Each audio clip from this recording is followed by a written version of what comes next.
காவலர்களுக்கு காவல்துறையினருக்கு வீட்டு வசதி செய்து கொடுப்பது குறித்து யார் வேண்டுமானாலும் கேள்வி கேட்கலாம்.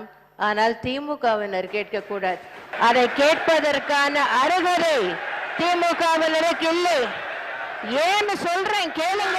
நான் சொல்லி முடிக்கலையே.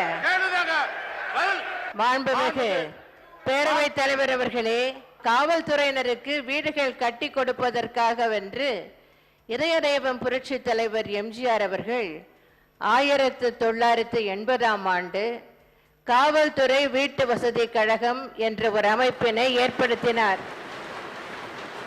அவர்தான் அந்த திட்டத்தை தொடங்கி வைத்தார்.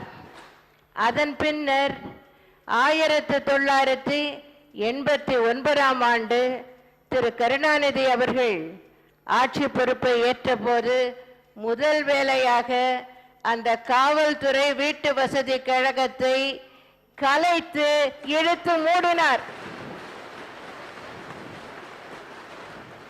அதன் பின்னர் 1991ஆம் ஆண்டில் நான் முதலமைச்சராக பதவியேற்ற பின் காவல்துறை வீட்டு வசதி கழகத்தை மீண்டும் துவக்கினேன். அதன் பின்னர் ஆயிரக்கணக்கில் காவல்துறையினருக்கு வீடுகளை கட்டி கொடுத்திருக்கிறோம். அந்த விவரங்கள் எல்லாம் ஏற்கனவே வெளியிடப்பட்ட கொள்கை விளக்க குறிப்பில் தரப்பட்டிருக்கிறது. அதற்கு நான் மீண்டும் நேரத்தை எடுத்துக்கொள்ள விரும்பவில்லை.